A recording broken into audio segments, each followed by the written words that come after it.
ચાયની ચુસ્કી ચડી, મસ્ત ગરમા ગરમ ફાફડા જલેબી ખાધા એટલે હવે બધામાં ફૂલ જોશ આવી ગયો છે અને બસમાં ચાલુ કરી દીધું છે રમવાનું ડમશરાઝ.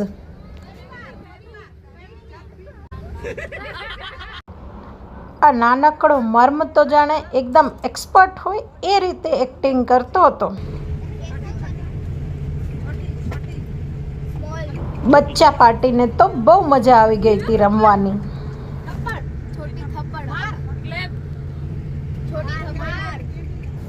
પણ કિડ્સને ક્યાં ખબર હતી કે એમની માઓ એટલી સ્માર્ટ છે કે મોબાઈલ હાથમાંથી લઈ લેવા માટે આ નવી ગેમ સ્ટાર્ટ કરાવી હતી. આ જો સની એના ટેણિયાને સુવડાવતા સુવડાવતા પોઝ આપી રહ્યો છે. અમારા આવડા ઘોંઘાટ વચ્ચે પણ મિતુફઈ તો સૂતા છે અને કુંતલફઈ માલા કરી રહ્યા છે. અરે અરે, આગળ ભયજનક વળાંક છે. કેતનભાઈ ક્યાં જાઓ છો? આ તો અધવચ્ચે બસ ઊભી રહી છે કંઈક ઇમરજન્સી માટે અને અમને પાછી ભૂખ લાગી ગઈ. કાલે જે આપણે ટ્રાવેલિંગ કિટ તૈયાર કરી હતી એમાંથી સમોસા કચોરી કાઢી ને અમે તો ખાવા લાગી ગયા. મારા બંને દેવરને મારી ટાંગ ખીંચવાની મજા આવે. સાંભળો છો ને પાછળની વોઇસ? અરે અરે, આટલામાં તો અમારા સાહેબ પણ નીચે ઉતરી ગયા છે. જો તો ખરા શું સર્વે કરી રહ્યા છે. અમારા પરિવાર માટે અને આ યાત્રા માટે અમે એક મસ્ત પોયમ બનાવી હતી. તમે પણ સાંભળો.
અને બીજી બસમાં પણ જો કેવી મસ્ત અંતાક્ષરી ચાલી રહી છે.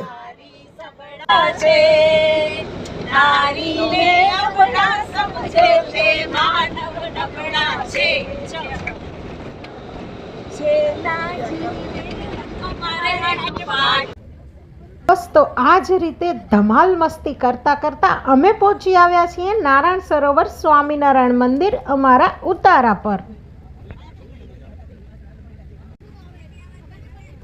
કોટેશ્વરની શાંતિ, સમુદ્રની ઠંડી હવા અને મંદિરનું દિવ્ય વાતાવરણ મનને જાણે એક અલગ જ શાંતિનો અનુભવ કરાવતું હતું.